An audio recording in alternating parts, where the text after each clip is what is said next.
Selamat pagi, Assalamualaikum warahmatullahi wabarakatuh. Hari ini kita bertemu lagi dengan saya Kori Puspitaningsih. Kita akan belajar terkait dengan bagaimana cara melakukan kodifikasi diagnosis pada sistem sirkulasi berdasarkan ICD-10. Nah, untuk bisa belajar terkait dengan praktek melakukan kodifikasi ini, silakan teman-teman mahasiswa untuk menyiapkan bahan dan alatnya ya. Kalau mau menggunakan ICD elektronik, silakan masuk ke sini, ICD WHO ya. Tahunnya kita pilih yang tahun 2016. Tapi kalau misalnya teman-teman sudah punya buku ICD nih ya, tapi kok ICD-nya masih tahun 2010, silakan teman-teman bisa mengupdate terkait dengan perubahan pada ICD-10 tahun 2010 ke tahun 2016 melalui link berikut ya. Silakan di-download saja supaya nanti bisa mengikuti perkembangan terupdate pada ICD-10 tahun 2016. Dan jika nanti ingin menggunakan alat bantu yang lain untuk menerjemahkan terkait dengan arti atau makna dari diagnosis, maka mahasiswa akan menggunakan kamus kedokteran. Nah, setelah bahan praktek ini disiapkan, yuk coba kita lihat bagaimana cara melakukan coding.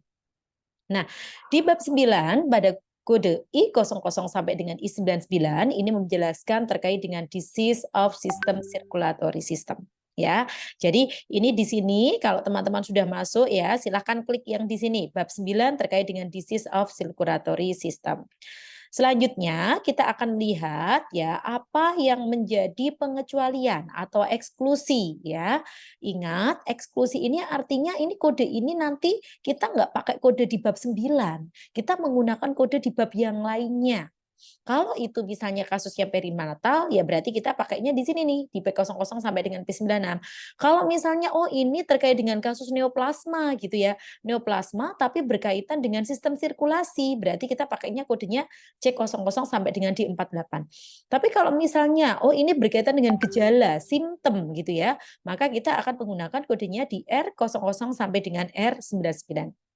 Nah, kemudian apa saja blok yang ada di dalam, bab 9 ini ya, ini adalah blok-bloknya I00 sampai dengan I02 ini menjelaskan terkait dengan akut rheumatoid fever, I05 sampai I09 ini menjelaskan terkait dengan chronic rheumatoid heart disease, kemudian I10 sampai dengan I15 ini menjelaskan terkait hypertensive disease, I20 sampai dengan I25 ini menjelaskan terkait dengan IHD atau ischemic heart disease, dan I26 sampai dengan I28 ini terkait dengan pulmonary heart disease, I30 sampai 52 ini menjelaskan terkait dengan gangguan lain pada jantung, kemudian I60 sampai I69 ini terkait dengan cerebrovascular disease, I70 sampai I79 ini terkait dengan penyakit pada arteri, kemudian I80 sampai I89 ini terkait dengan gangguan vena, dan I95 sampai I99 ini menjelaskan gangguan lain pada sistem sirkulasi.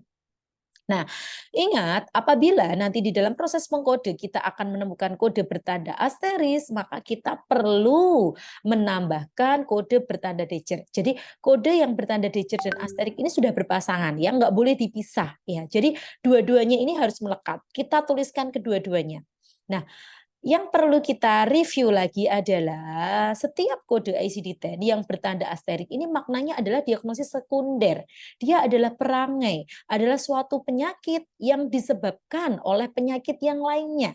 Jadi kalau misalnya di sini ada I32, ya berarti I32-nya ini pasangannya dengan kode bertanda Dejer yang mana, gitu ya. Jadi hati-hati untuk kode bertanda asterik ini maka perlu kita tambahkan pasangannya kode bertanda Dejer ya. Nanti kita lihat contoh-contoh kasusnya. Oke, selanjutnya bagaimana cara menentukan kode? Nah, untuk cara menentukan kode ini diawali dengan yang pertama adalah kita mencari litem. Apa itu litem, Bu? Litem itu adalah kata kunci, gitu ya. Nah, kemudian setelah kita menemukan kata kunci, ya, apakah ada, Bu, catatan-catatan khusus yang berkaitan dengan litem atau kata kunci atau keyword ini? Litem itu tidak menunjukkan suatu organ. Ya, jadi misalnya kita menjelaskan terkait dengan perikarditis gitu ya. Ya sudah kita cari perikarditisnya. Kemudian misalnya Down syndrome, ada namanya gitu ya. Berarti kita mencarinya pakai kata kuncinya Down seperti itu. Kemudian misalnya di dalam litem itu ya ternyata kok cukup panjang ya Bu ya, diagnosisnya panjang banget. Mana yang akan saya pilih ya? Nah, ada berbagai cara untuk menentukan kode. Jadi litem ini pun mungkin juga bisa lebih dari satu. gitu. Nah, kemudian kalau kita sudah menentukan liter, maka kita akan mencari kode tersebut pada ICD volume 3. Nah, volume 3 ini menjelaskan alphabetic index gitu ya. Jadi, seperti ketika teman-teman mencari suatu istilah pada kamus gitu ya yang menggunakan alphabetic index. Nah, di sini juga nanti untuk bisa menentukan kode ya pada volume 3 kita akan mencari secara runtut urut alfabet. Intinya begitu. Kemudian di sini nanti setelah kita menemukan di mana letaknya, kita akan mencari modifier. Apa ini Bu yang disebut dengan modifier? Ya, modifier ini ya nanti sub ya. Sub yang menjelaskan terkait dengan spesifik diagnosis. Jadi kalau misalnya stroke gitu ya, ini stroke-nya stroke apa? Stroke perdarahan atau tanpa perdarahan? Oh ternyata misalnya stroke-nya adalah stroke perdarahan. Maka di sini litemnya nanti adalah stroke, kemudian modifiernya adalah hemorrhage. Begitu. Nah, kalau kita sudah menentukan berapa kodenya, ya, ingat ya, ada catatan yang perlu kita perhatikan di volume 1. Apa inklusinya, apa eksklusinya, apa notnya. Nah, inilah yang perlu kita perhatikan sebelum nanti seorang coder akan menentukan kode akhirnya. Seperti itu. Nah, sekarang coba kita akan melihat terlebih dahulu terkait dengan praktek untuk mencari kode pada bab 9 ya. Oke, sudah nampak ya. Nah, di sini kita masuk di sini ya. Kita akan masuk di bab 9 terkait dengan sistem sirkulatori. Nah, tadi ini yang sudah Bu Kori jelaskan di awal ya. Ada beberapa eksklusi, ada beberapa blok, ada beberapa kode bertanda asterik. Nah, Bu, sekarang kita coba. Tadi kasusnya adalah stroke. Berarti di sini di dalam fungsi pencarian ini, silahkan teman-teman mahasiswa menuliskan stroke. Bu, saya lupa menuliskan stroke itu yang benar bagaimana? Itu pakai huruf E atau enggak gitu ya. Nah, kita tulis begini saja. Nanti ada alat bantunya ya. Kita search. Nah, ini kan keluar banyak ya. Ya, jadi misalnya lupa gitu pun nanti mungkin kita akan dibantu gitu ya. Ada alat bantunya kita di sini. Nah, stroke itu misalnya, "Loh kok nggak ketemu ya, Bu, ya?" Nah, baru ya, "Oh ini ternyata ada di sini nih stroke," gitu ya. Stroke-nya tadi stroke dengan apa? Stroke perdarahan. Coba kita klik, "Loh ini kok atas sendiri ada I64." Kita cek, dibaca di I64-nya ya. Oh ini adalah stroke non-specified as hemorrhage or infection. Jadi kode I64 itu akan bisa kita gunakan ketika kasusnya ini adalah stroke yang tidak spesifik ini dengan infak atau dengan perdarahan. Nah, artinya kode I64 ini ternyata nggak tepat gitu ya. Berarti kita perlu mencari mana yang memang itu kodenya stroke dengan perdarahan. Nah, ketemu nih di sini nih. Ya, berarti di sini yang akan menjadi kodenya itu adalah stroke dengan perdarahan. Masuknya adalah di I61, intracerebral hemorrhage gitu ya. Nah, itu disertai dengan perdarahan gitu.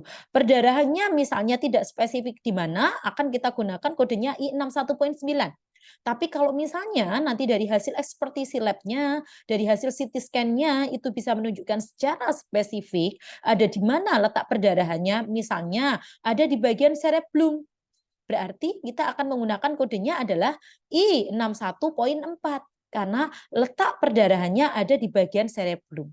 Jadi, meskipun tulisannya tadi adalah diagnosisnya stroke dengan perdarahan ya, perlu ada kompetensi dari seorang PMIK untuk bisa menelusur terkait dengan keakuratan dari diagnosis gitu ya. Dilihat tadi dengan salah satunya adalah ada di mana letak dari perdarahannya. Seperti itu ya. Jadi ada di mana letak dari perdarahannya. Itu kita cek nanti di sini ya. Karena ini akan menentukan terkait dengan spesifik kode.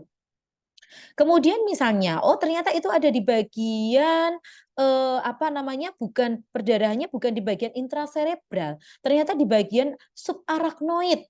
Nah, berarti kodenya adalah I60.9.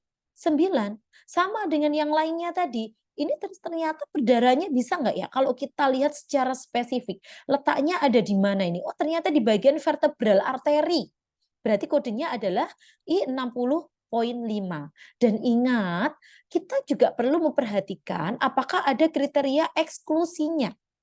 Kalau ternyata ceritanya dirubah, pasien mengalami stroke gitu ya, dengan perdarahan, riwayat gitu ya. Riwayat pasiennya itu dia mengalami stroke dengan perdarahannya itu adalah 2 tahun yang lalu dan saat ini masih menunjukkan gejala sisa. Berarti akan kita kategorikan dia adalah sequel. Ya, sequel ini yang nanti akan kita gunakan. Ternyata kodenya adalah I69.0. Seperti itu. Jadi sequel itu adalah gejala sisa dari stroke. Ini nanti akan teman-teman temukan kasusnya cukup banyak di lapangan ya, bahwa ini bukan stroke yang utama, tetapi ini adalah gejala sisa. Ya, jadi stroke-nya yang pertama itu terjadi misalnya contohnya adalah 2 tahun yang lalu. Nah, itu contoh tadi untuk mencari kode. Sekarang coba misalnya kasus apa lagi yang paling sering terjadi? Hipertensi. Bu, saya kok nggak tahu ya cara menulis hipertensi itu yang benar, pakai I atau pakai Y. Nah, itu kalau kalian nulisnya salah, kayak gini dia juga tidak akan menemukan. Jadi, tuliskan dengan suatu, apa namanya, istilah yang benar. Hypertension, itu ya nulisnya nanti pakai Y. Hypertension. Hipertensinya yang apa, Bu? Ini hanya hipertensi aja, Bu. Dia pertama kali periksa ternyata sakitnya hanya hipertensi saja gitu ya. Periksanya misalnya kasusnya adalah di puskesmas gitu. Oh, berarti kita masukkan dia ke dalam kategori apa namanya? Essential hypertension. Tapi kalau ternyata hipertensi ya itu ternyata pada mata, nah itu berarti kita masukkan ke kriteria eksklusi. Hipertensi pada mata itu tekanan intraokulernya yang tinggi. Kodenya berubah menjadi ya ada di sini H35.0. Kembali lagi, sekarang kita cek di kasus hipertensi tadi ya. Hipertensinya ternyata di sini pada brain. Nah, berarti kalau ada seorang pasien yang mengalami hipertensi sehingga berdampak dengan adanya suatu perdarahan pada otak gitu ya, maka kita alihkan nanti di sini sama seperti tadi. Ini berarti stroke dengan perdarahan sebenarnya gitu. Ya, ini sangat penting sekali untuk teman-teman mahasiswa pelajari. Terus ternyata coba sekarang kita lihat, oh ini hipertensi tapi dengan IHD, Bu. IHD itu apa? Ischemic heart disease gitu ya. Nah, apakah kita perlu memasukkan kode dua-duanya, I10 dan antara I20 sampai dengan I25 gitu ya. Dua-duanya perlu kita kode. Oh, ternyata tidak. Kenapa kok tidak? Ingat, catatan, note ini akan menjadi suatu bagian yang penting. Apalagi di sini sudah ada inklusinya. Ya, di dalam blok I20 sampai di I25 ini menjelaskan bahwa untuk kepentingan morbidity ya, kode kategori pada I21, I22, I24 dan 25 ya, ini menjelaskan episode iskemik gitu. Sehingga memang pada kode I20 sampai I25 itu include-nya itu adalah I10. Jadi kalau sudah ada kode IHD dan hipertensi, kita hanya cukup memberikan kodenya IHD-nya saja. Kode hipertensi tidak perlu kita kode ya. Terus satu lagi ya, sebelum kita belajar di latihan kasus, kita coba lihat untuk misalnya kasus cerebrovaskuler yang lain. Nah, kalau dia itu ternyata pada kasus, apa namanya, cerebrovaskuler yang lain dan dia menunjukkan suatu gejala sisa, ini juga sama, masuknya adalah di I69. Kemudian kita coba lihat di sini ya, oh ini ada hypotension, ternyata nggak cuma hiper saja, hypotension pun ada. Tetapi kalau ternyata itu adalah, kolaps kardiovaskuler, ini kodenya bukan lagi I95, tapi masuknya adalah di R57. Bahkan ketika kasusnya adalah hipotensi yang disebabkan oleh obat, maka kita bisa menambahkan use additional external cause bab 20 if decide jika dibutuhkan untuk mengidentifikasi jenis obat. Jadi hipotensinya ini karena obat apa? Kita jawab di sini di bab 20 gitu ya. Nah, di bab 20 ini fokusnya di mana? Fokusnya kita di obat ya. Obatnya ini nanti untuk menjelaskan apa terkait jenis obatnya. Oh, obatnya itu dia karena apa misalnya ya. Karena misalnya apa sih, parasetamol mungkin nggak ya? Bisa nggak kalau misalnya nanti kita coba-coba cari di sini gitu ya. Nah, Oh, ternyata ada di sini gitu ya. Nah, itu nanti masuknya di sini nih parasetamol gitu ya. Nah, ini di sini. Loh Bu, ini kok masuknya di bab 19 padahal tadi catatannya ada di bab 20. Nah, gitu ya. Jadi kita cek parasetamolnya ini dia karena apa gitu ya. Karena memang nah ini ya bab 20 ya. Kalau T tadi bab 19. Bab 20 oh ternyata di sini ya analgesik termasuk di sini adalah parasetamol kodenya adalah X40. Tetapi X40 ini tidak hanya berhenti di X40 saja. Kita akan melihat see at beginning of this capture for the classification of the place. Jadi kita diminta untuk menambahkan apakah bagaimana untuk tambahan kode pada tempat dan kode aktivitasnya. Nah, ada di mana itu? Ada di sini di bab awalnya. Yuk coba kita lihat secara pelan-pelan ya. Jadi tempatnya misalnya dia hipotension karena minum obat paracetamol di mana di sekolah gitu ya. Berarti poinnya adalah poin 2 kampus gitu ya, sekolah, school. Kalau misalnya soalnya diganti di mana? Pada waktu di sport area gitu ya, di fitness berarti poinnya adalah poin 3. Kemudian sedang apa? Kalau di sekolah berarti dia sedang belajar. Nah, belajar itu apa? Kita masukkan di mana? Apakah termasuk hobi gitu ya? Atau kita masukkan sebagai activity? Ya, activity-nya di mana? Vital activity untuk seorang mahasiswa ini akan kita kategorikan vital activity. Jadi kita masukkan nanti di sini, poinnya poin 4. Sehingga kode akhirnya tadi adalah X40 poin 2 ya, duanya tadi adalah menjelaskan school, kemudian aktivitasnya adalah masukkan ke vital activity. Tapi kalau misalnya tadi parasetamolnya pada saat apa? Pada saat fitness, karena dia memang hobi berolahraga, berarti X40 poinnya poin berapa? 3, kemudian hobi di mana? Hobi di sini 1. Jadi X40 poin 31. Ya, itu adalah gambaran contoh bagaimana cara kita untuk menentukan kode di bab 9. Ini baru pengantar. Silakan setelah ini mahasiswa belajar secara mandiri ya, sesuai dengan soal kasus yang sudah Bu Kori berikan ya. Baik, terima kasih banyak. Sampai ketemu lagi di pertemuan berikutnya.